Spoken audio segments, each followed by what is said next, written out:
আজকের আলোচনার বিষয়টি সমস্ত অভিভাবকদের জন্য, যারা সিদ্ধান্ত করছেন বা সিদ্ধান্ত নিতে পারছেন না যে তাদের বাচ্চাকে কোন স্কুলে অ্যাডমিশন করবেন।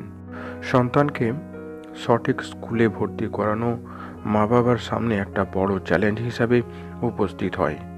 এখন আলোচনা করব মা বাবা তাদের সন্তানকে স্কুলে অ্যাডমিশন করার সময় সেই স্কুল সম্পর্কে এবং নিজের ব্যক্তিগত কোন বিষয়গুলোর উপরে খেয়াল রাখবেন। প্রথম যে বিষয়টা লক্ষ্য রাখতে হবে সেটি হলো আপনার বাড়ি থেকে স্কুলের দূরত্ব যাতে কম হয় সে ব্যাপারে আপনাকে অবশ্যই সচেতন হতে হবে। কারণ যদি স্কুল দূরে হয় তাহলে দীর্ঘ সময় ধরে যাওয়া আসা করতে বাচ্চাটি বোরিং ফিল করবে এবং স্কুলে যেতে চাইবে না। আর তাছাড়া স্কুলে যেতে আসতে যদি দীর্ঘ সময় লাগে তো ওই সময়ে বাচ্চাকে অন্য কোনো বিষয়ে অ্যাক্টিভ রাখতে পারবেন, হতে পারে শরীরচর্চা বা গান শেখানো প্রভৃতি। দ্বিতীয় বিষয়টি হলো আপনাকে খোঁজ নিতে হবে সেই স্কুলে শুধু একাডেমিক শিক্ষা ছাড়াও এক্সট্রা ক্যারিকুলাম যেমন গেমিং, ড্রয়িং, অ্যাক্টিং প্রভৃতি শেখার সুযোগ সুবিধা আছে কিনা। কারণ শুধু একাডেমিক শিক্ষা বাচ্চার মধ্যে থাকা অন্যান্য দক্ষতার বিকাশকে সম্পূর্ণ ঘটাতে পারে না।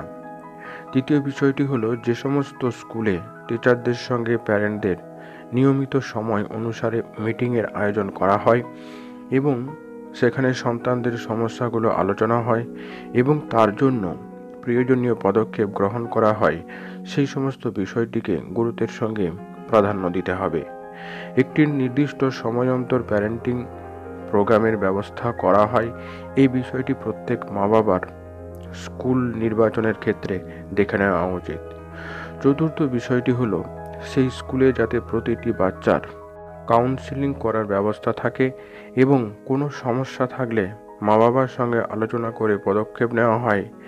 সঙ্গে সঙ্গে যাতে মোটিভেশনেরও সুবিধা থাকে, এই বিষয়গুলো লক্ষ্য রাখা প্রয়োজন। পঞ্চম বিষয়টি হলো যে স্কুলে আপনার সন্তানকে অ্যাডমিশন করানোর কথা ভাবছেন, খোঁজ নিয়ে দেখুন সেই স্কুলের টিচাররা কোনোভাবেই বাচ্চাদেরকে শারীরিক টর্চার করে না তো।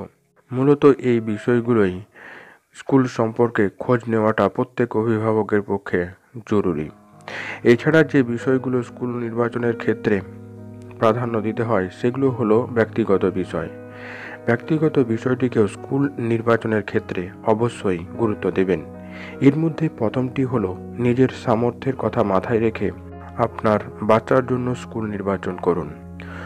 খরচা সাপেক্ষ স্কুলে বাচ্চাকে ভর্তি করলে সেই স্কুলে হয়তো যে বাচ্চারা পড়ে তারা বেশিরভাগ জনই দামি গাড়ি করে স্কুলে আসে, সঙ্গে তার মা বাবারা দামি দামি গ্যাজেট ব্যবহার করে, দামি খাবার খায়।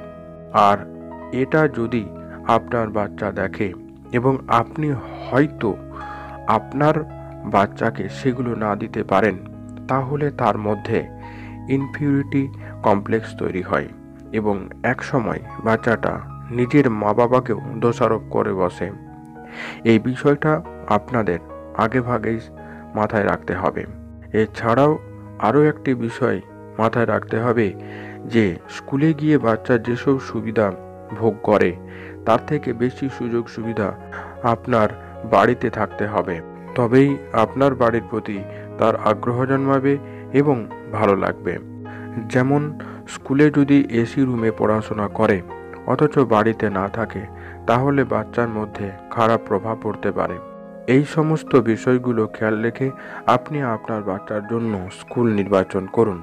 এতে বাচ্চা এবং আপনি দুজনেই মানসিকভাবে উৎফুল্ল থাকতে পারবেন এবং আপনার সন্তানকে সঠিক শিক্ষায় শিক্ষিত করে ভবিষ্যৎ জীবনে সফল একজন মানুষ রূপে গড়ে তুলতে পারবেন। আজ এই পর্যন্তই। কেমন লাগলো আজকের এই ভিডিও অবশ্যই কমেন্ট বক্সে লিখে জানান। ভালো লাগলে লাইক এবং শেয়ার করতে ভুলবেন না। যারা এই চ্যানেলে নতুন তারা অবশ্যই চ্যানেলটিকে সাবস্ক্রাইব করে চ্যানেলের সঙ্গেই থাকুন। সম্পূর্ণ ভিডিওটি দেখার জন্য আপনাদেরকে অসংখ্য ধন্যবাদ।